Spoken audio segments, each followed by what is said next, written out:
Este mensaje no es nada fácil, porque para mí están siendo unos días muy duros.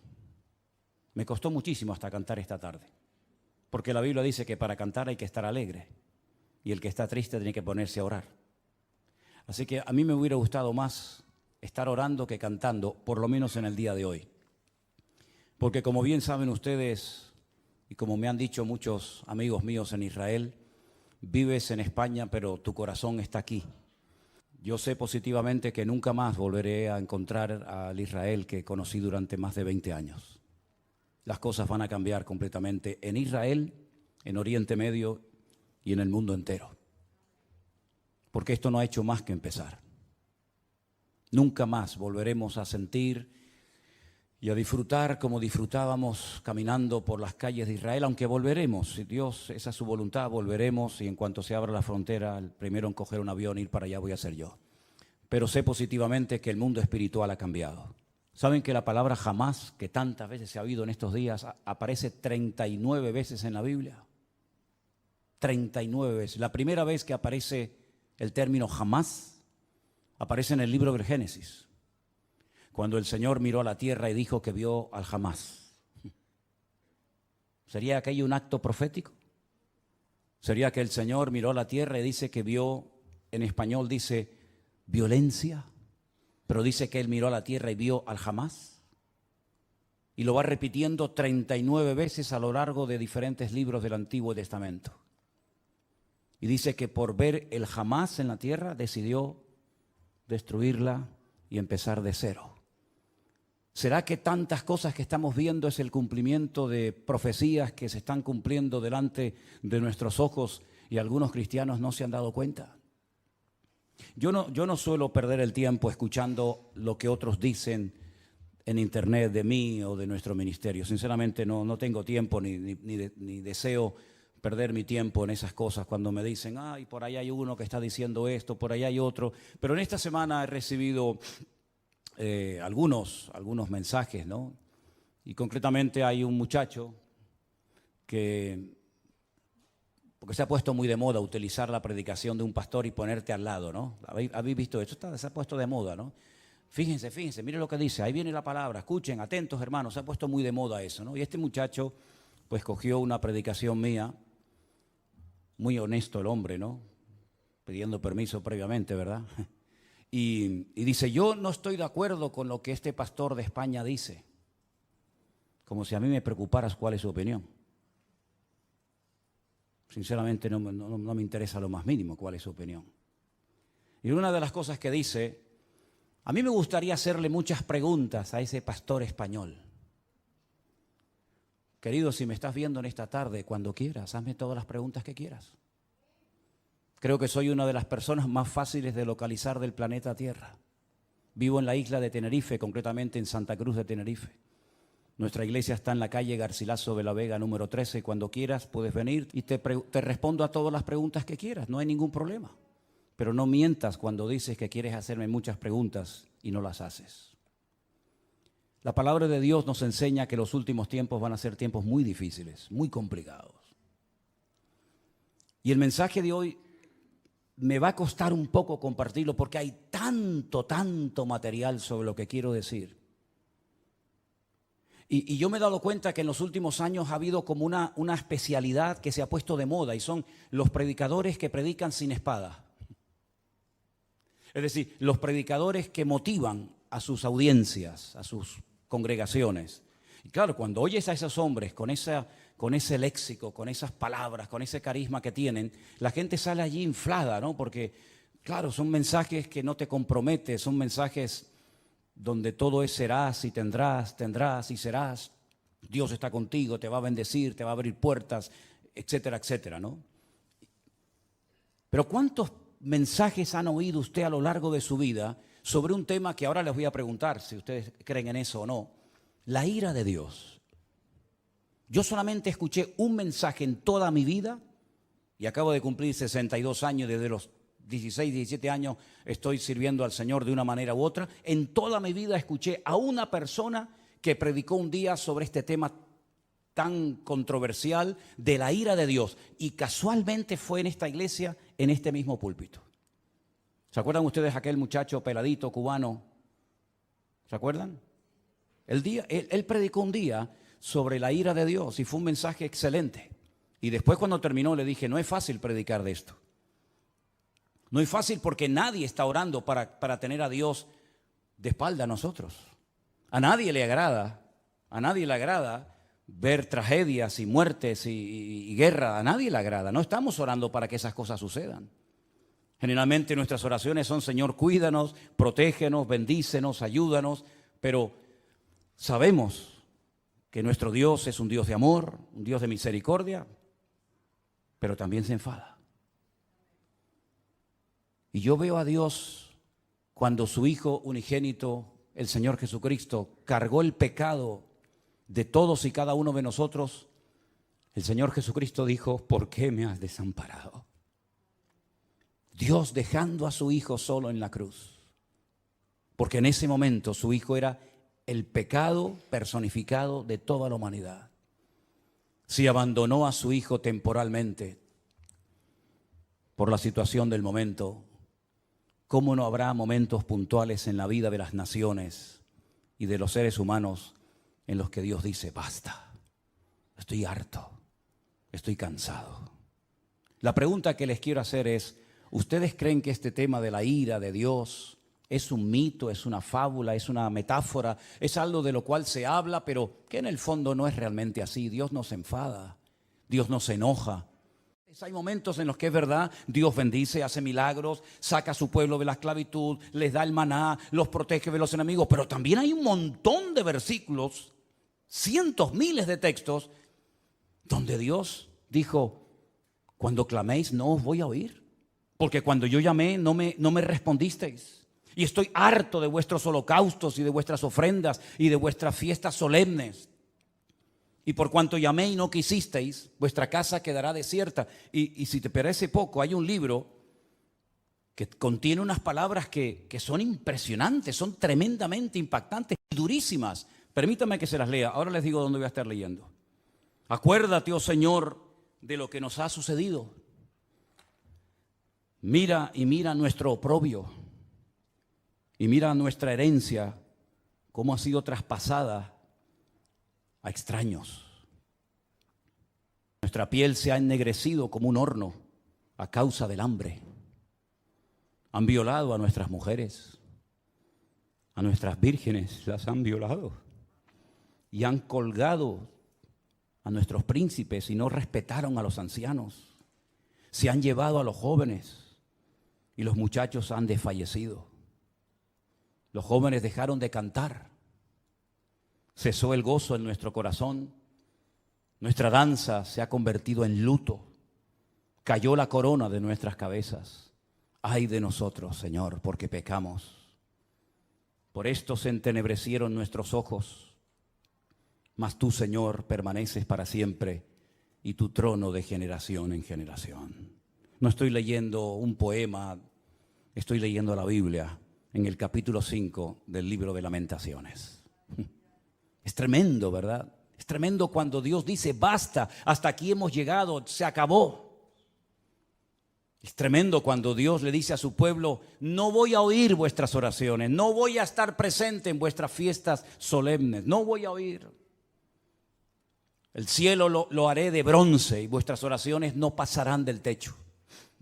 Es tremendo, ¿verdad? Cuando Dios ha permitido cosas tremendas en la historia que han afectado a millones de personas, como por ejemplo el diluvio. ¿Cuántas miles de personas habrán muerto en el diluvio, hermanos? Bueno, nadie lo puede saber con exactitud, pero yo creo que murieron miles de personas en el diluvio. Algunos dirán, bueno, millones. Bueno, está bien, millones. ¿Y quién mandó el diluvio, hermanos? ¿Quién mandó el diluvio? ¿Quién le dijo a Noé, prepárate porque yo voy a mandar un diluvio a la tierra? ¿Quién fue el que destruyó las ciudades de Sodoma y de Gomorra? Si no fue tu Dios, ¿quién fue entonces? A mí me hace gracia cuando hay gente que dice, es que el Dios del Antiguo Testamento es completamente diferente al Dios del Nuevo Testamento. Y eso es muy peligroso hablar así, porque estás hablando como que hay dos dioses, uno malo y uno bueno, Uno que está siempre enfadado y enojado, y otro como que es benevolente, como Papá Noel o como San Nicolás, como lo llaman en otros países, ¿verdad? Que nos concede todo y no importa lo que hagamos. Pero esa no es la enseñanza bíblica. La enseñanza bíblica es que hay un solo Dios. Y el del antiguo es el del nuevo, y el del nuevo es el del antiguo, y no hay otro Dios. Lo que pasa es que hay momentos en los que Dios actúa con infinita misericordia y nos sorprende.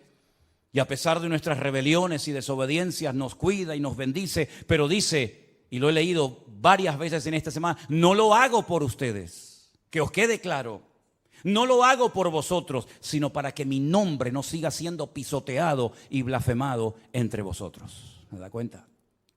¿Y quién permitió la destrucción del primer templo de Jerusalén? ¿No fue Dios? ¿Quién le dio autoridad a Nabucodonosor para que quemara el templo y se llevara los tesoros a Babilonia y rompiera la ciudad de Jerusalén y durante 70 años no pudieran volver a su tierra? ¿Quién fue? ¿No fue Dios?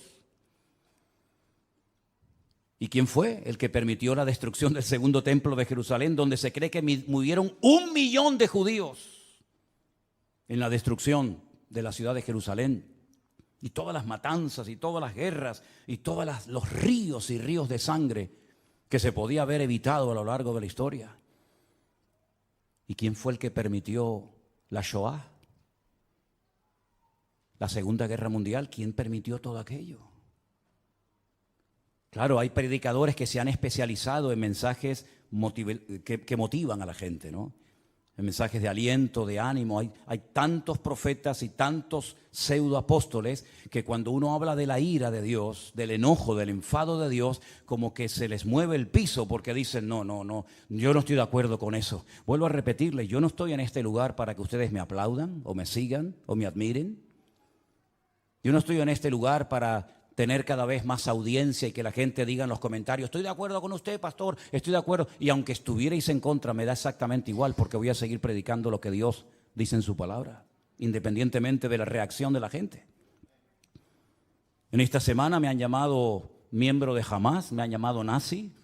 En esta semana me han llamado de todo, porque no están de acuerdo con el mensaje sobre todo que di el domingo pasado y con la reflexión que di esta semana sobre estos acontecimientos. Pero yo quiero que una vez más vayamos a la palabra de Dios para que veamos que a veces la historia se vuelve a repetir. Claro, son otras personas, son otros nombres, otros momentos de la historia, pero se vuelven a repetir los mismos errores, pecados y defectos que otros cometieron.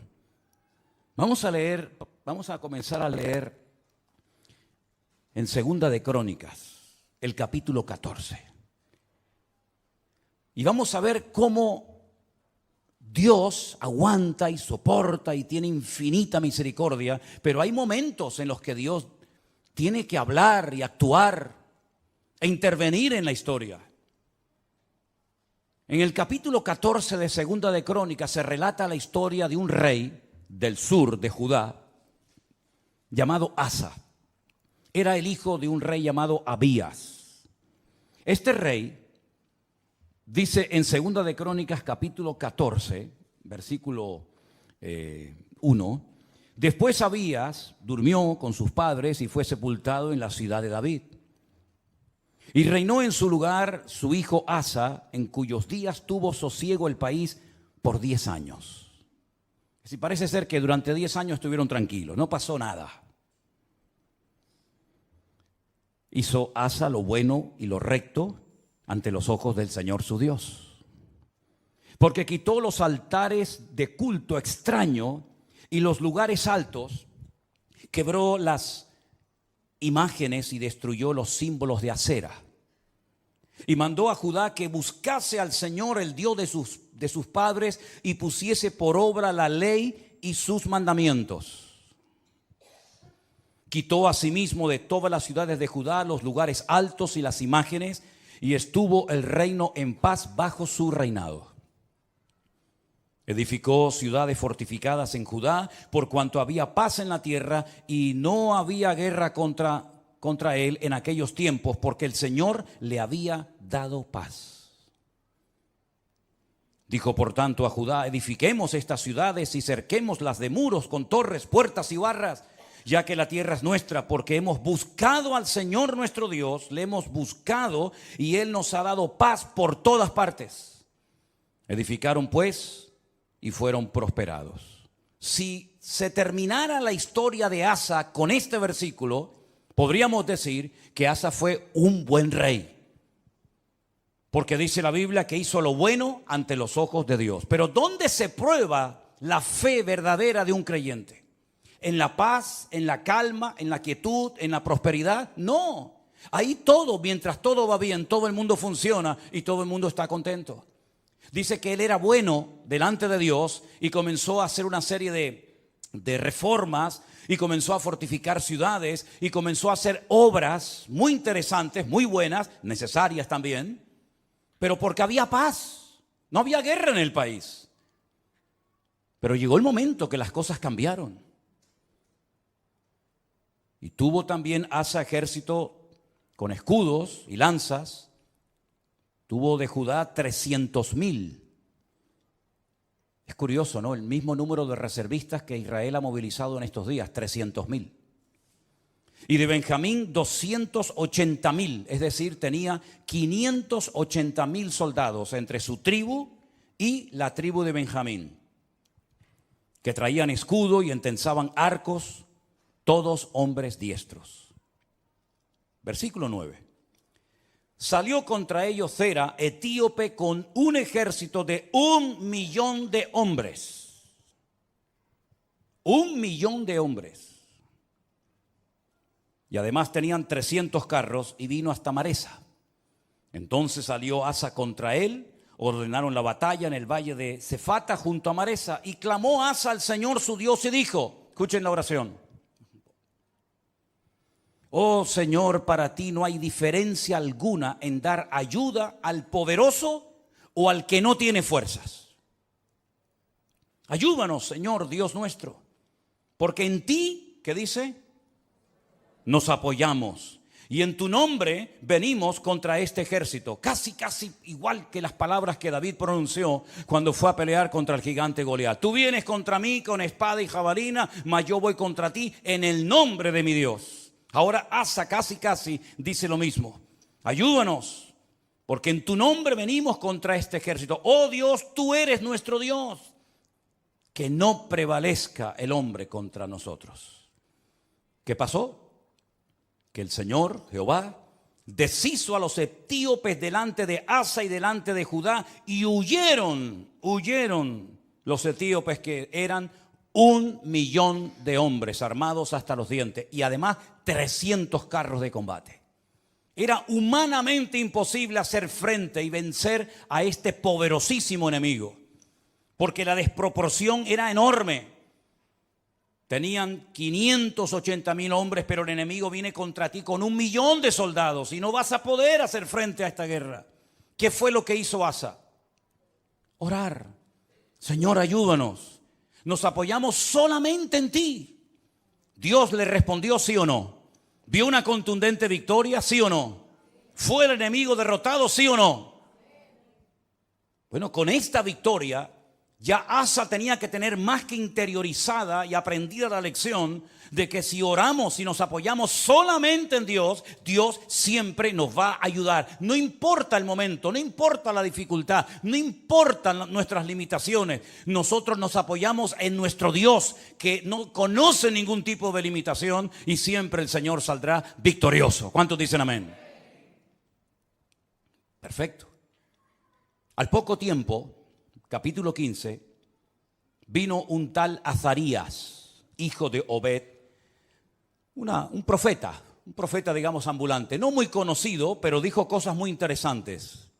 Salió al encuentro de Asa y le dijo: oídme, Asa y todo Judá y Benjamín, el Señor estará con vosotros si vosotros estuviereis con él, y si le buscareis, será hallado de vosotros, mas si le dejareis, él también os dejará. Esto funciona así. Muchos días ha estado Israel sin verdadero Dios, sin sacerdote que enseñara y sin ley. Pero cuando en su tribulación se convirtieron a Jehová, el Dios de Israel, y le buscaron, Él fue hallado de ellos. ¿Cuántos dicen amén? Es decir, la palabra que el Señor le está dando a través de este profeta al rey Asa es tremenda. Si siguen en esta línea, si siguen apoyándose en el Señor, si siguen confiando en Él y en su palabra, si no se apartan de su ley, de sus mandamientos, el Señor estará con vosotros. Ya os lo ha demostrado clarísimamente. No importa si viene 1,000,000 o 5 o 20, da igual. Tú mismo, rey Asa, has dicho en tu oración que tú ayudas tanto al poderoso como al que no tiene ninguna fuerza. Porque el ejército o la victoria no depende de nosotros, sino depende del Señor, porque no es con espada, no es con ejército, es con mi Santo Espíritu, dijo el Señor. Y él lo vio, el Señor se lo demostró. Este hombre se animó tanto con aquella palabra, con aquella contundente victoria, que siguió haciendo cambios y siguió haciendo reformas tremendas en todo el país. La Biblia dice que llevó al pueblo a un momento, a una reunión muy solemne, versículo 11, o 10 si quieren. Dice que se reunieron en Jerusalén en el mes tercero del año 15º del reinado de Asa, y en aquel mismo día sacrificaron para el Señor del botín que habían traído, escuche esto, 700 bueyes y 7,000 ovejas. Aquello tenía que ser un río de sangre terrible. Sacrificar 700 bueyes y 7,000 ovejas, aquello tuvo que ser algo impresionante. Pero a él no le importaba darle todos estos sacrificios al Señor, porque él estaba contento, él estaba agradecido, porque él había visto la mano de Dios poderosa. Y además dice que prometieron, versículo 12, solemnemente que buscarían a Jehová, el Dios de sus padres, de todo su corazón y con toda su alma. Lo juraron delante de Dios. Se tomaron en serio este juramento. Y cualquiera que no buscase al Señor, el Dios de Israel, que muriera, fuera grande o pequeño, hombre o mujer. Juraron al Señor con gran voz y júbilo, al son de trompetas y bocinas. Y todos los de Judá se alegraron en este juramento, porque de todo corazón lo juraban y toda su voluntad lo buscaban, y fue hallado de ellos, porque el Señor les dio paz por todas partes. ¿Cuántos dicen amén? Va bien la historia, ¿no? Va bien, vamos bien, vamos bien.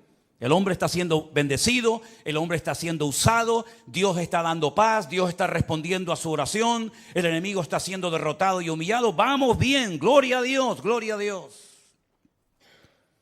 Hace una cosa muy interesante. Estaba el hombre tan entusiasmado y tan contento con su Dios que hasta a su propia madre la puso en su sitio.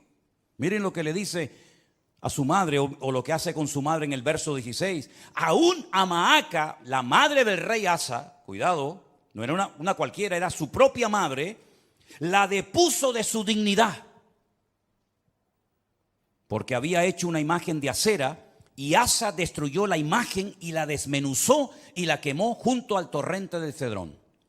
A su propia madre le dijo: no voy a permitir, por muy madre que seas de mí, que tengamos entre nosotros una imagen de esta acera. La destruyó, la desmenuzó y le prendió fuego en el torrente de Cedrón. Ese torrente, ese barranco que hay entre el monte Moriah del templo y el monte de los olivos. Le prendió fuego. Y en el versículo 18 dice que trajo a la casa de Dios, al templo, todo lo que su padre había dedicado y lo que él había consagrado. Y dice: plata, oros, utensilios. Llevó un montón de cosas. La generosidad brotó en su corazón. Y dijo: voy a llevar a la casa de Dios, al templo, oro y plata y utensilios de todo tipo. Tremendo. Si terminara, repito, la historia del rey Asa con este capítulo, podríamos marcharnos a casa diciendo: gloria a Dios, por fin nos encontramos un buen rey. Porque lamentablemente no todos fueron buenos, hubieron algunos que fueron terribles. Pero este por lo menos fue bueno. Pero es que la historia continúa. La historia nos lleva al capítulo 16, donde dice que en el año 36 de su reinado, tuvo mucho tiempo como rey, subió Baasa, el rey de Israel, el que estaba en el norte. Ya el país se había dividido. Recuerden esto, hermanos. Estaba Judá al sur con la tribu de Benjamín, y las 10 tribus al norte adoptaron el nombre de Israel. Y entonces el rey de Israel, en este caso se llamaba Baasa, va contra él, fortifica la ciudad de Ramá para no dejar salir ni entrar a ninguno ¿Y qué es lo que hace Asa? Se supone que tenía que hacer exactamente lo mismo que ya había hecho y que le había dado tan buenos resultados, ¿sí o no? Orar, clamar al Señor, apoyarse en el Señor y poner en práctica el juramento que habían hecho. Nos apoyaremos en ti, confiaremos en ti. Lamentablemente no hizo eso, no lo hizo. ¿Qué es lo que hace? Sacó Asa la plata y el oro de los tesoros de la casa de Dios. Es decir, ayer los entregué al Señor, hoy los vuelvo a tomar. Ayer los consagro para uso exclusivo del templo y ahora tomo todo eso que no es mío, son parte de los tesoros de la casa de Dios, y lo que hace es que se los envió a un tal Ben-Hadad, rey de Siria, que estaba en Damasco. ¿Y este qué pinta aquí? ¿Quién es este rey de Siria, este tal Ben-Hadad? ¿Qué pinta este hombre en todo esto? Bueno, le dijo: hay alianza entre tú y yo como la hubo entre tu padre y mi padre. He aquí yo te he enviado plata y oro para que vengas y deshagas la alianza que tienes con Baasa, el rey de Israel, a fin de que se retire de mí. Consintió Ben-Hadad con el rey Asa y envió los capitanes de su ejército contra las ciudades de Israel y conquistaron Gijón, Dan, Abel-Maín, las ciudades de aprovisionamiento de Neftalí. Y oyendo esto, Baasa cesó de edificar a Ramá y abandonó su obra. Entonces el rey Asa tomó a todo Judá y se llevaron de Ramá la piedra, la madera con la que Baasa edificaba, y con ella se edificó la ciudad de Jeba y a Mizpa. Problema solucionado. Ya está. Pero esto no fue agradable ante los ojos de Dios, porque aunque humanamente hablando se salió con la suya, le doy dinero a un rey de Siria, Ben-Hadad, para que me apoye en la guerra, para que se ponga en contra de mi enemigo. Yo le pago, yo le doy una cantidad enorme de dinero, aunque vacíe la casa de Dios, y así me quedo tranquilo. Pero es que resulta que en aquel tiempo a los profetas, y lo dicen otros textos de la Biblia, se les llamaba videntes, porque eran los que veían, los que leían las circunstancias, los que interpretaban el mundo espiritual. Por eso se les llamaba por un tiempo a los profetas videntes, porque veían más allá de lo natural. Porque lo natural, como he dicho muchas veces, es un reflejo de lo espiritual. Y ahora viene este vidente, este profeta, y le dice al rey Asa: por cuanto te has apoyado en el rey de Siria y no te apoyaste en el Señor tu Dios, por eso el ejército del rey de Siria se escapó de tus manos.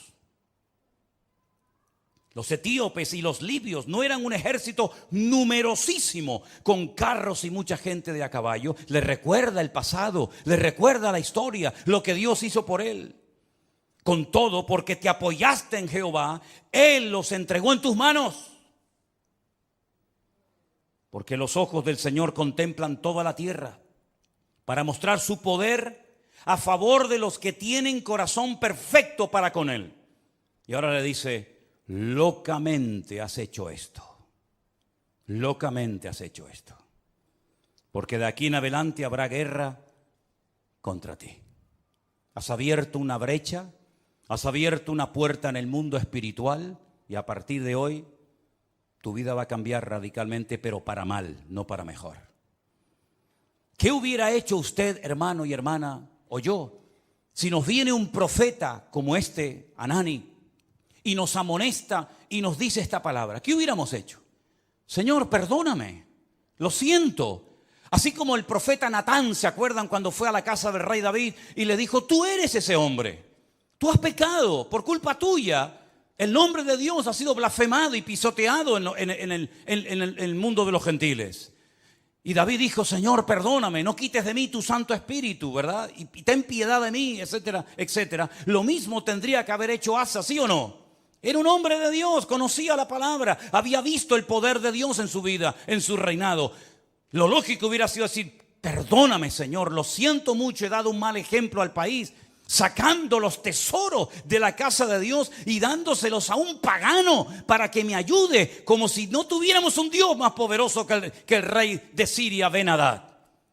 ¿No te das cuenta, querido hermano, que cada vez que te apoyas en algo o en alguien que no es Dios, el que se lleva la gloria no es Dios, sino el que en la persona en la que te has apoyado? Locamente has actuado. Tú, un hombre de Dios, no tiene que actuar de esta manera. Un pueblo que conoce a su Dios no puede caer en estos errores. ¿Qué dije el domingo pasado? Hay cosas que se hacen en este país, o en el tuyo, o en muchas naciones de la tierra, que no es que estén bien, pero bueno, digamos que no afectan tanto al mundo espiritual. Pero Israel no puede permitirse ser como los demás. Israel no puede imitar a los demás perdiendo su identidad, apoyándose en lo que nunca tenían que haberse apoyado y olvidándose de su Dios. Porque Israel no es un país cualquiera. Israel tiene que ser un punto de referencia para todo el mundo. Tiene que ser una luz entre las naciones, que ese fue el propósito por el cual, o uno de los propósitos por el cual Dios los llamó.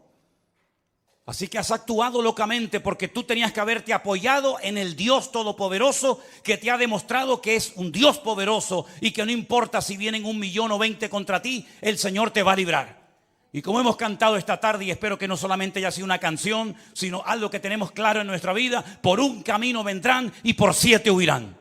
Y él sabía ese versículo que hemos cantado en esta tarde. Pero ¿qué pasó? Versículo 10. Se enojó Asa contra el vidente. Se enfadó contra el profeta. Lo mete en la cárcel porque se encolerizó grandemente a causa de esto. No le hizo gracia la palabra del profeta Hanani. No le gustó. Oprimió Asa en aquel tiempo a algunos del pueblo. Mas he aquí, los hechos de Asa, primeros y postreros, están escritos en el libro de los reyes de Judá y de Israel. Ahora escucha bien. En el año 39, pocos años después de su reinado, este rey enfermó gravemente de los pies. Y en su enfermedad, ¿a quién buscó? A los médicos. Como diciendo, ni en mi enfermedad me voy a humillar delante de Dios. No está mal ir a los médicos, ni mucho menos. El Señor dice en su palabra: yo envío sanidad y medicina a mi pueblo. Pero la actitud de Asa es de soberbio, es de arrogante, es decir, estoy enfermo, si clamara al Señor, Dios me podría sanar, pero no lo voy a hacer, porque no quiero saber nada de ese Dios. Y dice que en su enfermedad buscó a los médicos en vez de a Dios. Al final, murió. En el año 41 de su reinado, lo sepultaron en los sepulcros que él había hecho para sí en la ciudad de David. Lo sepultaron en un ataúd y le llenaron de perfumes y de diversas especies aromáticas preparadas por expertos perfumistas, e hicieron un gran fuego en su honor. Perfumes para el muerto. Y ahí se acaba la vida y el reinado de Asa. ¿Qué les parece? ¿Qué les parece? Bueno, esto al fin y al cabo es una historia del pasado, de la cual podemos extraer ciertas y determinadas aplicaciones y lecciones para nuestra vida. Pero ¿saben qué? El hombre no aprende. El hombre no aprende. Sigue cometiendo los mismos errores, los mismos pecados, y en vez de apoyarse solamente en Dios, que los ha librado tantas veces de ser destruidos y tragados por sus enemigos, vuelven a apoyarse en ejércitos extranjeros, en la ayuda de hombres, en vez de apoyarse única y exclusivamente en su Dios. Hemos leído en esta tarde, espero que hayan prestado atención: el Señor es mi luz y mi salvación. No temeré lo que me pueda hacer el hombre. Ellos tienen una palabra que dice: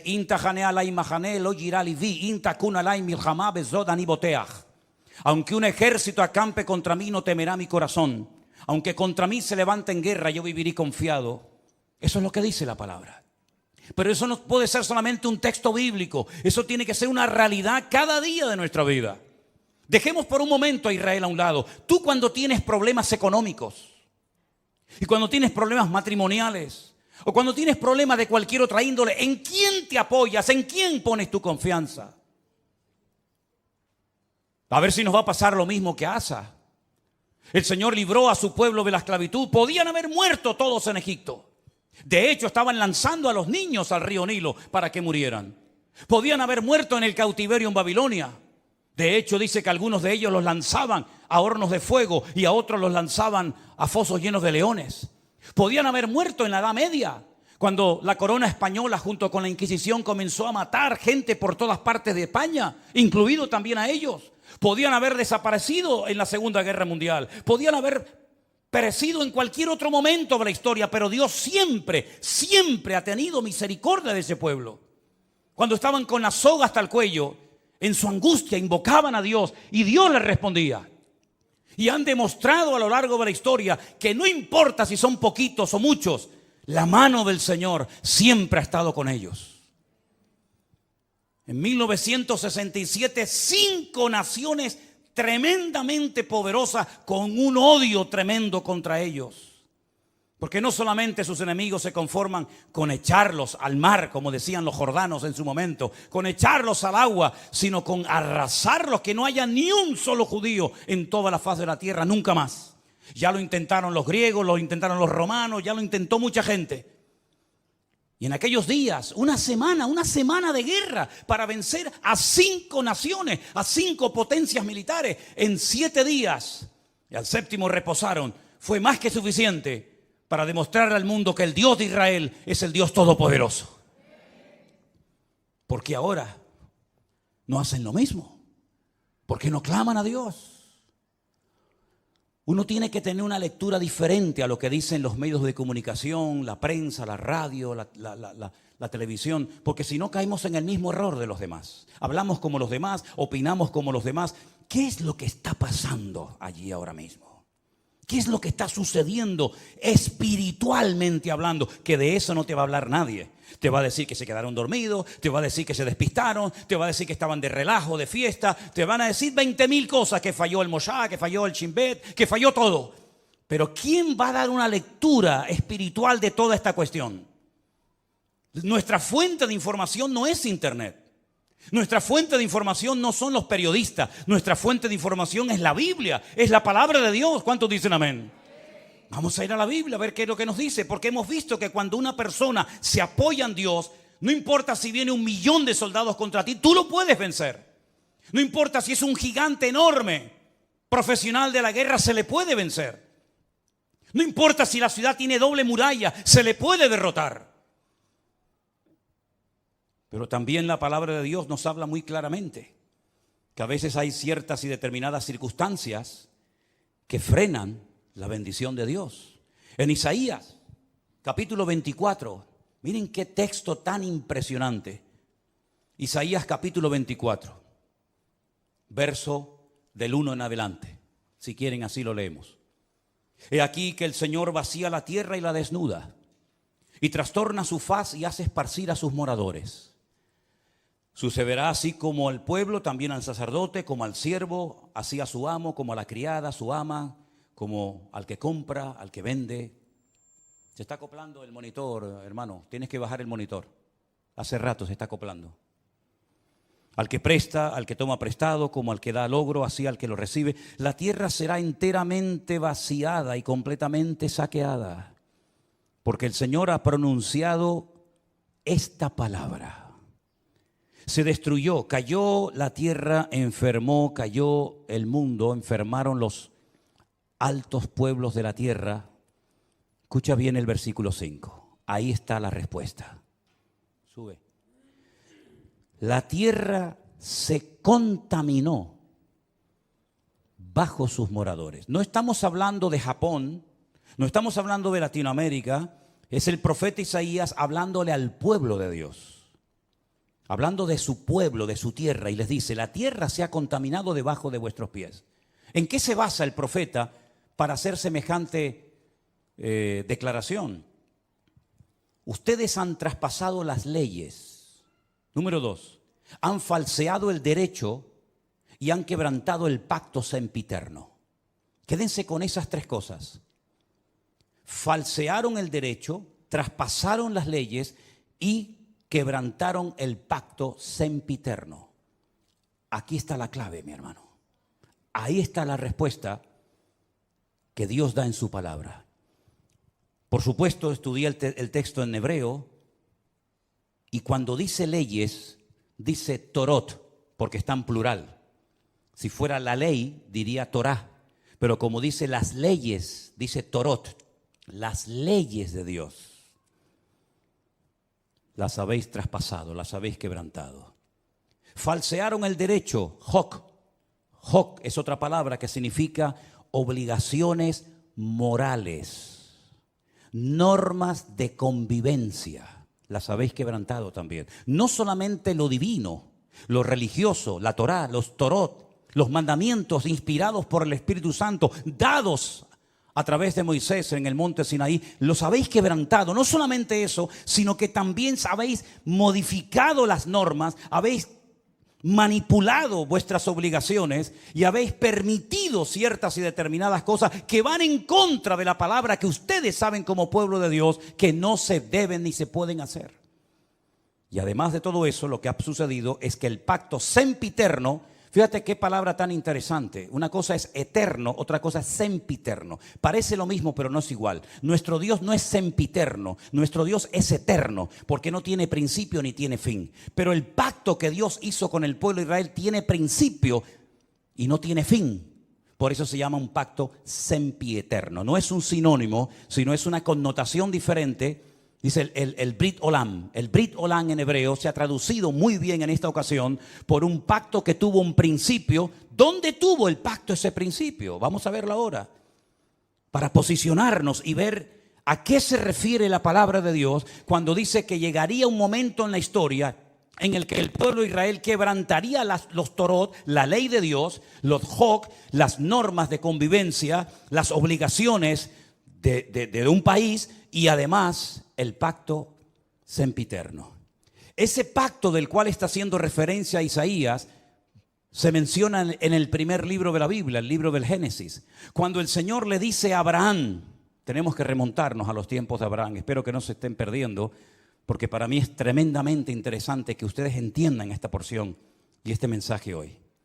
El Señor le dice a Abraham, yo estableceré mi pacto entre mí y ti y entre tu descendencia por tus generaciones. Es decir, el pacto no termina con tu muerte.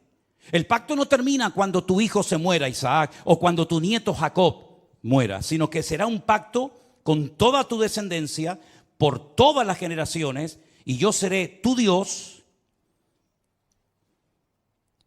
y el de tu descendencia para siempre. Este es mi pacto. Este es mi pacto, versículo 10. Este no es el pacto que Jesús hizo en el huerto, en Jerusalén cuando dijo, tomad y comed, esto es mi cuerpo. No, ese no es. Este es otro pacto. Este es un pacto que está haciendo con Abraham, el padre de la nación hebrea. El pacto que Dios hizo con este varón le dice, guardaréis entre mí y vosotros y tu descendencia después de ti. Será circuncidado todo varón entre vosotros. Es decir, siempre hay una señal de un pacto. ¿Cómo puedo yo demostrar que Dios ha hecho un pacto conmigo? ¿Cómo lo puedo demostrar? Bueno, Dios me dijo ya, Dios te dijo, pero las palabras se las lleva el viento, como dice el refrán. ¿Cómo podía Noé demostrar que Dios había hecho un pacto con él? Cuando veáis el arco en las nubes, esa es la señal del pacto que yo he hecho con ti. Perfecto. ¿Y cómo podía Abraham demostrar, o la descendencia de Abraham, que Dios había hecho un pacto con ellos, que los había escogido de entre todas las naciones? Esta será la señal del pacto. Circuncidaréis la carne de vuestro prepucio y os será por señal entre mí y vosotros. A la edad de 8 días, luego no es un pacto con la nación islámica, con los árabes, porque los árabes se circuncidan a los 13 años. Y los judíos circuncidan a sus hijos a los 8 días. ¿Te das cuenta?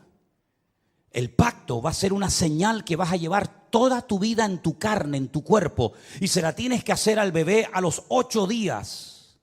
Por vuestras generaciones. El nacido en casa, el comprado por dinero, también los extranjeros que no fueren de tu linaje. Debe ser circuncidado el nacido en tu casa, el comprado por dinero. Estará mi pacto en vuestra carne por pacto perpetuo. El varón incircunciso, el que no hubiere circuncidado la carne de su prepucio, aquella persona será cortada de su pueblo, ha violado mi pacto. Da igual si son religiosos o no, si son creyentes o no, si son practicantes o no. No hay ni un solo varón de Israel que no sea circuncidado, ni uno. No van a la sinagoga, no leen la Torá, no practican los mitzvot, no se ponen los tefilín, no hacen ningún tipo de manifestación religiosa, pero a nadie se le ocurriría tener un hijo y no circuncidarlo. Eso no se negocia. Aunque te hayas casado con una chica no judía, jamás por amor a tu mujer no judía vas a decir, bueno, al niño no lo circuncidamos. No, lo han hecho en todas partes, en Egipto. En la Segunda Guerra Mundial lo hacían, a escondidas lo hacían, por la prohibición que los reyes católicos pusieron de que no se podía seguir circuncidando. Es la señal del pacto. Todos los hombres en Israel están circuncidados. Llevan en su carne la señal de que están bajo un pacto. Lo entiendan o no, ustedes se han metido debajo de un pacto. ¿Cómo se llama Israel? ¿Cómo se llama ese país? Israel, no. Estado judío de Israel. Es decir, estáis bajo un pacto que Dios ha hecho con vosotros. Y lo creáis o no, lo entendáis o no, ustedes llevan en su cuerpo una marca como señal de que estáis bajo ese pacto. Isaías dice en el capítulo 24 que hemos leído en esta tarde, vosotros habéis quebrantado el pacto. Vosotros habéis traspasado las leyes y habéis falseado el derecho. La ley de Dios no se modifica, no se le quita ni se le añade nada. Ya están los 613 mandamientos en lo que se conoce como la ley, la Torá, el Pentateuco, el Humash, ponle el nombre que usted quiera. 613 mandamientos, no se le quita ni se le pone nada. Si quieres saber cuáles son esos mandamientos, tienes ahí Génesis, Éxodo, Levítico, Número y Deuteronomio. Ahí están todos. Eso ya no se puede tocar. Pero las normas, las reglas, tienen que ir en consonancia con la ley de Dios, ¿sí o no? ¿Quién se tiene que adaptar? ¿El hombre a Dios o Dios al hombre? El hombre a Dios, ¿no? Luego, cuando en la Knesset, ¿qué es la Knesset? La Knesset es el parlamento israelí, donde están todos los partidos políticos, los de derecha, los de izquierda, los árabes, todos están allí. En la Knesset se aprueban leyes y esas leyes tienen que ir en consonancia con la palabra de Dios, porque ustedes están bajo un pacto y lo saben porque llevan la señal de ese pacto en vuestra propia carne. ¿Me siguen o no? Ok. Vamos a conocer al presidente del parlamento israelí. Se los presento a todos ustedes. Ahí lo tienen. El presidente de la Knesset de Israel se llama Amir Ohana, presidente de la Knesset, presidente del parlamento israelí, judío, circuncidado, faltaría más. Veamos lo que nos dice la Wikipedia en su vida personal. El señor Amir Ohana y su pareja Alon Haddad formaron una familia homoparental con un hijo y una hija que concibieron a través de la subrogación gestacional de una mujer de Oregón, Estados Unidos.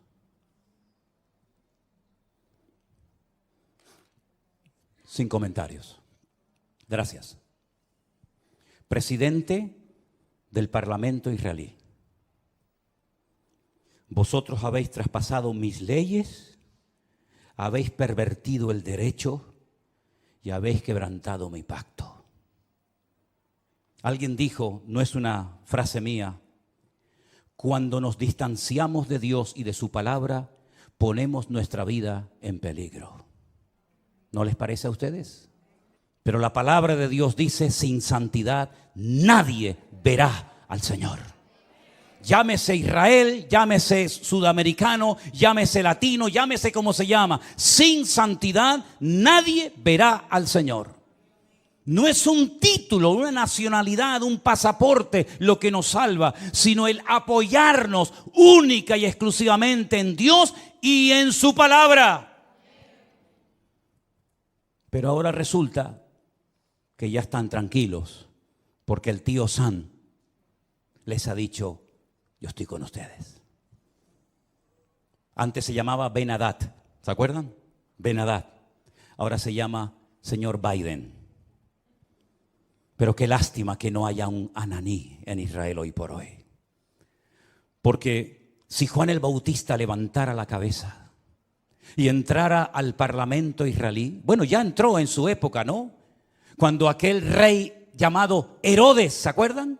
¿Se acuerdan el rey Herodes? Aquel títer, aquel monigote que ni era rey ni nada, pero lo habían nombrado los romanos, le habían dicho, tú vas a ser el rey de Israel. Qué valientes fueron los magos de Oriente, ¿se acuerdan? Cuando vienen seguramente en un viaje de días, de semanas o tal vez de meses y llegaron a Belén, al Herodión, donde vivía el rey Herodes, y le dijeron, venimos a adorar al rey de los judíos porque su estrella hemos visto en el oriente.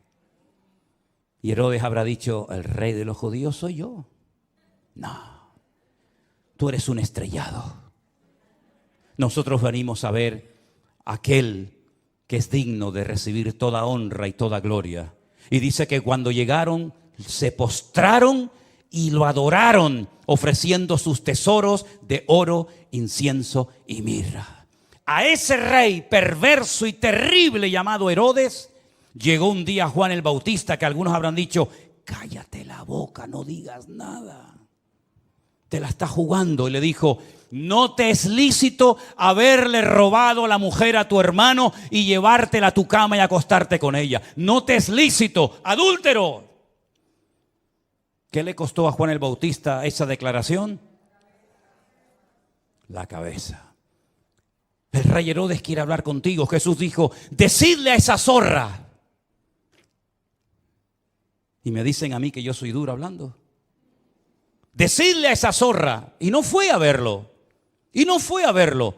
Y cuando aquel soberbio, arrogante romano le dice, ¿no me hablas? Llevo una hora interrogándote, te puedo librar de la mano de tus verdugos y no me contestas. No sabe que tengo autoridad para librarte. Y es entonces cuando el Señor dice, tú no tendrías nada que hacer contra mí si mi Padre no te lo permite.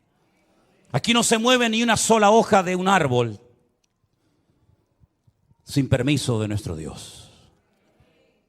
Y no hay nada que ocurra en las naciones de la tierra, y menos en esa tierra santa para Dios, donde Él es el dueño de la tierra, que no lo permita el Señor. ¿Se dan cuenta cómo tenemos que clamar por misericordia más que nunca, mis queridos hermanos? Con semejantes personajes, con semejante panorama, que Dios tenga misericordia de nosotros. Miren esta fotografía. Miren esta fotografía. Estamos en la ciudad de Tel Aviv. Un montón de gente. Sería muy bueno que la ampliaras. Sí, yo sé que se va a perder mucho de lo que dice, pero ahí hay una reunión de oración. Fueron a orar. Y judíos, por temor a que en otras naciones no les dejaran en público hacer una reunión de oración, viajaron expresamente en esos días de Yom Kippur a Israel, porque todos los años se hace en una plaza pública en Israel, se hace un acto de oración, de perdón. Y entonces estos judíos, algunos mayores, otros jóvenes, familias enteras, viajaron a Israel para poder participar en público en las calles de la ciudad de Tel Aviv de una reunión de oración. Y mire lo que dice en la parte de abajo. Las personas que se mudaron a Israel sintieron miedo en el único lugar donde no esperaban sentirse amenazados por su judaísmo. ¿Quién impidió esa reunión de oración? ¿Jamás? ¿Hezbollah? Los de la banderita de colores y toda la tropa que les acompaña interrumpieron una reunión de oración. ¿A quién molestaban? ¿A quién le podía hacer daño que un montón de gente allí oraran a Dios pidiendo por la nación? ¿Qué problema, qué daño puede hacer eso?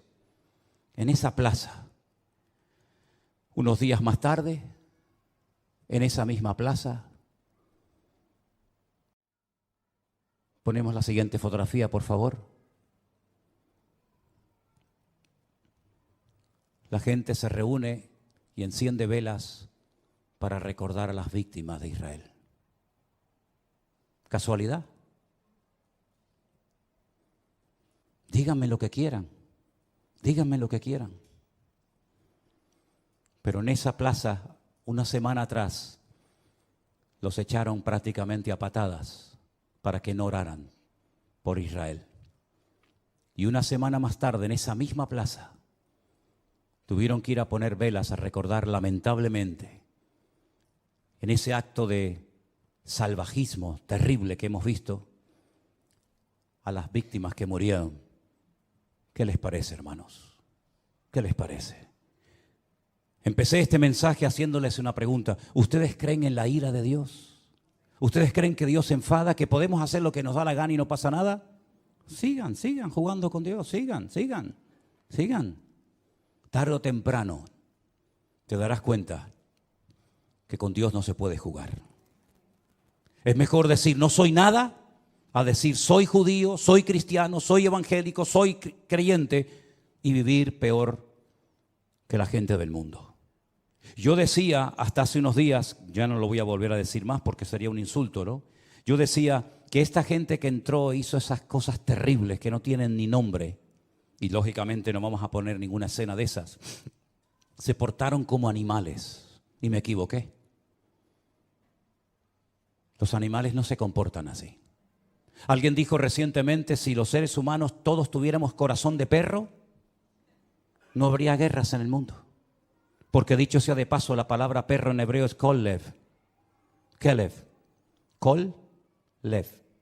Todo corazón. Kol, todo, lev, corazón. El perro se llama en hebreo todo corazón. ¿Cuánto echo de menos a mi perro? ¿Cuánto echo de menos a Trotsky? ¿Cuánto lo echo de menos? Los viajes que he hecho con él, los días que he viajado solo por ahí, durmiendo en cantidad de lugares y siempre a mi lado, siempre ahí, ¿verdad? Ustedes saben que era mi sombra. Cuando vivíamos enfrente de la iglesia, saltaba el muro, aunque tenía ya las patitas con problema y con dolor, saltaba y se metía aquí en la iglesia y aquí se quedaba quietito, ¿verdad? Si fuéramos todos los seres humanos con corazón de perro, no veríamos estas cosas terribles que hemos visto. 150 personas que no se sabe lo que va a ser de ellas, niños, en fin, no quiero ni mencionar la palabra. ¿Qué les parece, hermanos? El único que puede solucionar esto, ¿saben quién es? Dios. ¿Saben quién va a ganar la guerra esta? Dios es el que la va a ganar. Y si todo esto lleva al hombre a ponerse de rodillas y a pedir perdón, pues gloria a Dios. Porque lean ustedes esta semana Sofonías, lean ustedes Joel, lean ustedes Miqueas, lean ustedes el libro de Jeremías, lean ustedes, hermano, el libro de Lamentaciones y os vais a dar cuenta cuántas muertes, cuántas guerras se podían haber evitado si el pueblo hubiera puesto su apoyo y su confianza solamente en Dios. Y no he mencionado lo peor. Lo voy a mencionar así de pasadas, pero no nos olvidemos que un papa pidió perdón, ya tarde, pero bueno, por lo menos pidió perdón por la Inquisición. Un rey español pidió perdón por haber expulsado al pueblo de Israel de España, robándoles todas sus posesiones y mandándolos con lo puesto. Alemania pidió perdón hace años por lo que había hecho, y mira qué país tan bendecido y tan próspero es Alemania, ¿eh? Pero el pueblo de Israel, que yo sepa, pueblo que amo, y si pudiera ir allí ahora mismo iría, nunca pidió perdón por haber matado a mi amado Señor San Jesucristo. Nunca lo hizo. Es más, su nombre es blasfemado cada día. Entonces, queridos hermanos, ¿tiene o no tiene Dios misericordia de nosotros y de su pueblo Israel? Por lo tanto, mis queridos hermanos, o espabilamos y doblamos nuestras cabezas, o los próximos seremos nosotros. ¿Se acuerdan lo que me dijo aquel rabino en aquel muro aquel día? Ahora es Ucrania, pasado mañana será Israel, después seréis vosotros. ¿A dónde van a ir esos miles y miles de refugiados? Jordania no ha abierto sus fronteras diciéndole, vengan, tenemos un país enorme, grandísimo, de miles y miles de kilómetros. Vengan aquí. Al fin y al cabo, los palestinos, ¿de dónde eran? Eran jordanos. Los viejos que viven en Israel, ¿qué pañuelos se ponen en la cabeza? ¿Con qué se ponen en la cabeza? ¿De qué color es? ¿De qué color es? ¿Blanco y negro? No. Blanco y rojo. El pañuelo de Jordania. Miren la bandera de Jordania, miren la bandera palestina. Son iguales, simplemente que han puesto ahí una estrella. Pero Jordania no ha dicho, vengan para acá, les recibimos. Arabia Saudita no los ha invitado a venir. Los iraníes, que tanto los aman y los apoyan. Qatar, país rico, no ha invitado a ninguno de ellos. Todos los quieren, pero lejos. ¿A dónde van a venir todas esas personas? ¿A dónde vinieron los sirios cuando fue la guerra en Siria? ¿A dónde fueron los libios? ¿A dónde van a ir? A Europa. Aquí tienen pagas, aquí tienen comida, aquí tienen todo lo que sus hermanos árabes jamás les van a dar. Así es que he dicho muchas veces, lo mejor está por venir. Pero bíblicamente, para ciertos sectores de la tierra, lo peor está por venir. Porque si les interesa el tema, lean esta semana detenidamente capítulo 38 y 39 de Ezequiel. Ahí te dice quién va a atacar y cuándo lo va a hacer. Y no son estos, Hay un dato tremendamente significativo. Esta guerra va a terminar, por supuesto que sí. Y todo volverá supuestamente a la normalidad. Volverán a estar tranquilos porque ya se han quitado un enemigo de encima. Lean Ezequiel 38 y 39 y te dice cuándo va a atacar el de arriba. El de arriba. ¿Quién es el de arriba? El del norte. El oso. Te dice cuándo van a hacerlo. Y cómo va a morir. Y el tiempo que tardarán enterrando muertos. Es impresionante. Es que la Biblia es el periódico de mañana. Por eso hay que leerla y escudriñar las Escrituras. Así que Dios tenga misericordia de nuestras vidas. Amén, hermanos.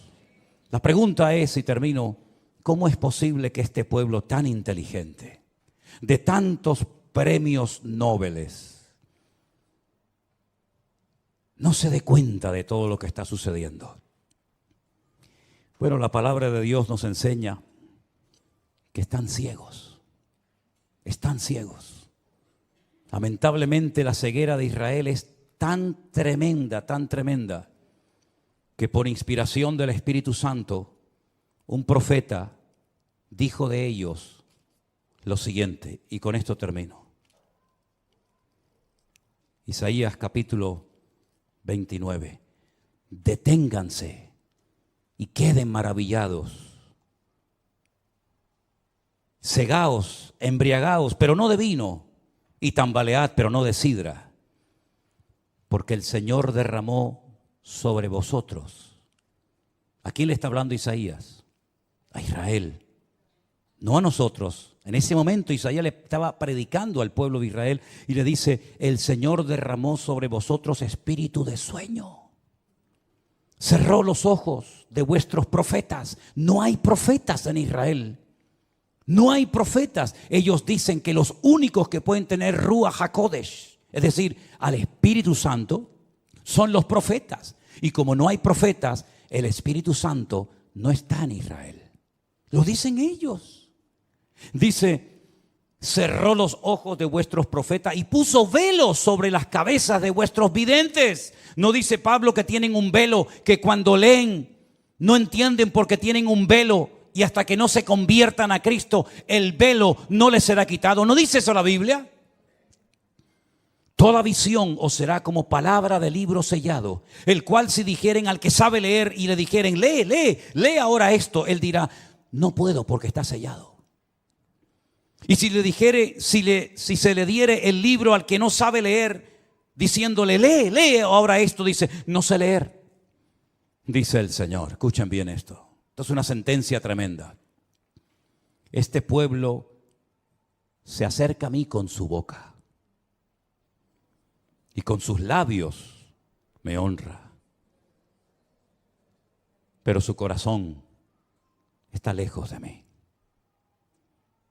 No te enfades conmigo, querido. Pelea con Isaías. Yo no escribí esto. Con su boca me honran, con sus labios, pero su corazón está lejos de mí, porque su temor de mí no es más que un mandamiento de hombres que les ha sido enseñado. Por tanto, he aquí que nuevamente excitaré yo la admiración de este pueblo con un prodigio grande y espantoso. Perecerá la sabiduría de sus sabios, se desvanecerá la inteligencia de sus entendidos. Ay de los que se esconden de Dios, encubriendo el consejo. Sus obras están en tinieblas y dicen: ¿quién nos ve? ¿Quién nos conoce? Vuestra perversidad ciertamente será reputada como el barro del alfarero. ¿Acaso la obra dirá de su hacedor: no me hizo? ¿Dirá la vasija de aquel que le ha formado: no entendió? Hermanos queridos, necesitamos orar más que nunca para que Dios tenga misericordia de ese pueblo, de sus dirigentes, como de todos y cada uno de nosotros. Y Dios volverá, claro que sí, otra vez a tener misericordia de su pueblo. Y otra vez llenará su boca de risa. Y otra vez dirán entre las naciones: grandes cosas ha hecho el Señor con estos. Pero ya es tiempo de que despertemos y nos demos cuenta de que hay cosas que se pueden evitar en la vida si obedecemos a Dios. ¿Por qué aprender a base de lágrimas? ¿Por qué aprender a base de humillaciones? ¿Por qué aprender a base de palos? Si el Señor nos ha dejado en su palabra las instrucciones concretas y específicas para no sufrir innecesariamente, para no morir antes de tiempo, para no tener que hacer el ridículo, porque el Señor creó a ese pueblo para que fueran siempre cabeza y nunca cola, para que estuvieran siempre arriba y nunca debajo.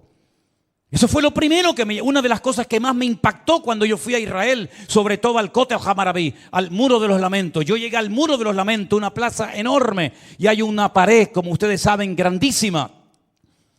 Y allí están los judíos orando 24 horas al día, siempre orando, con sus movimientos, con su Torah, con sus salmos y con sus historias. Y cuando levantas la cabeza dice: ¿y ahí arriba? ¿Quiénes están ahí arriba orando? Esas mezquitas que están ahí arriba, aquella de Al-Aqsa, el domo de la roca donde Abraham subió a sacrificar a Isaac. ¿Quiénes están ahí arriba? No, arriba están los árabes. ¿Arriba? Sí, están arriba. ¿Y abajo? No os dais cuenta que hasta en lo natural el Señor...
Señor nos habla y nos dice: es que yo no diseñé a mi pueblo para que estuvieran abajo. Yo diseñé a mi pueblo para que estuvieran arriba y fueran cabeza y no cola. Pero eso no sucede por tener un pasaporte azul con la menorá y decir: soy del Estado de Israel. Eso sucede cuando circuncidas tu corazón y te conviertes de corazón al Señor que te amó eternamente y te lleva esculpida en las palmas de sus manos. Cerramos nuestros ojos en esta noche. Mediten en esto. Reflexionen en estas palabras. También a nosotros el Señor nos llama al arrepentimiento, a una conversión genuina. Claro que sí, no estamos exentos. Si esto se hace con las ramas naturales, ¿qué no se hará con las ramas que hemos sido injertados en el olivo verdadero? Por lo tanto, mis queridos hermanos, aprendamos la lección. Dios viene a buscar un pueblo sin mancha, y sin arrugas. Que Dios se apiade de nuestras vidas. Repasemos todas estas lecturas, estos textos bíblicos. Y por encima de todo esto está nuestro amor al pueblo de Dios, el remanente verdadero que habita en Israel. Nuestros hermanos en Cristo que alaban y honran al Señor como nosotros. Los que se guardan del pecado, de las contaminaciones de la carne, los que van contracorriente, aunque sean criticados, aunque sean perseguidos, aunque sean objeto de burla, pero allí están. No han doblado sus rodillas, como le dice el Señor al profeta Elías. Hay 7,000 varones que no han doblado sus rodillas ante Baal. Y en Israel hay muchos hermanos, pastores, congregaciones, siervos de Dios, que no han doblado sus rodillas ante Baal, ni ante nadie, sino que se apoyan única y exclusivamente en el Señor Dios Todopoderoso. Aleluya. Recibe nuestras vidas en esta tarde como olor fragante, como ofrenda derramada delante de tu altar, oh Dios. Aleluya. Ponemos de pie. Si tú dispusieres tu corazón y extendieres a Él tus manos, levantarás tu rostro limpio de mancha,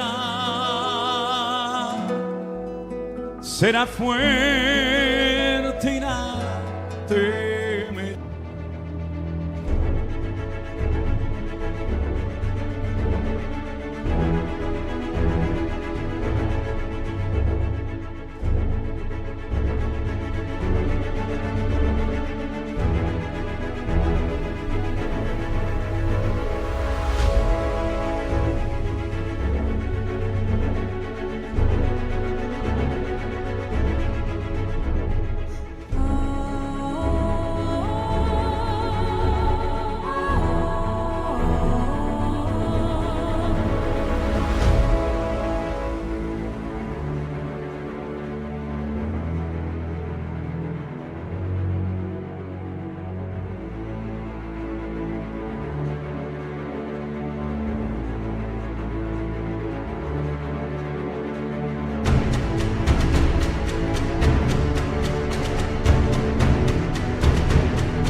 Te acostarás y no habrá quien te espante.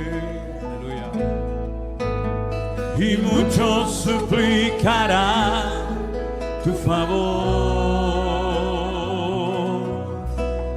Te acostarás y no habrá quien te espante.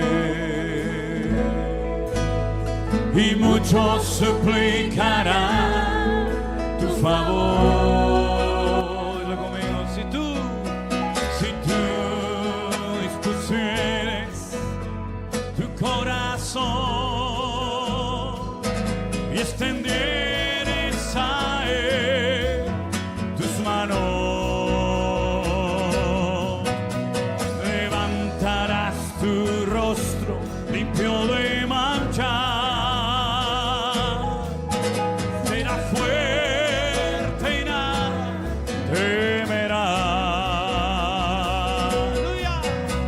Te acostarás y no habrá quien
Gracias, Jesús. Gracias, Señor Jesús. La vida de Asa terminó siendo como cualquier otro ser humano, enterrado. Y dice la Biblia que su ataúd la llenaron de especies aromáticas y de perfumes para el muerto. Una mujer hace 2000 años cogió su vaso de alabastro de perfume de nardo puro y lo derramó no sobre un muerto, lo derramó sobre los pies del Señor Jesús. Y el Señor Jesucristo dijo: en todas las naciones de la tierra se hablará, se contará lo que ella ha hecho, porque para el día de mi sepultura lo ha profetizado en esta ocasión. No inviertas tus tesoros y tus mejores perfumes en muertos. Deja que los muertos entierren a sus muertos, dijo el Señor. Y ven tú detrás de mí y predica mi palabra. Que en esta semana no te apoyes en muertos, porque cada vez que te apoyas en algo o en alguien que no es Dios, estás actuando igual que Asa, igual. No te llamas Asa, te llamas como te llames, pero cada vez que te apoyas en algo fuera de Dios, el Señor nos susurra al oído y nos dice: locamente has actuado. ¿No me tienes a mí en tu corazón? ¿No me tienes a mí en tu vida? ¿No te he demostrado que estoy contigo? Que te he salvado de la muerte tantas veces y que estás en pie gracias a mi misericordia. Desarrollemos la costumbre de apoyarnos solamente en Dios. Cada vez que la gente nos escribe y nos dice: pastor, ayúdeme, yo digo: mire, hermana, apóyese en Dios. Busque a Dios de todo corazón. Busque al Señor en medio de su dolor, de su enfermedad, de su crisis matrimonial, de su angustia, y el Señor le bendecirá y le sorprenderá grandemente. Y eso es lo que tenemos que hacer los cristianos. No apoyarnos en el hombre, apoyarnos únicamente en el que vive por los siglos de los siglos, amén, en el Señor nuestro Dios. Fuerte ese aplauso a Él. Aleluya, aleluya, amén.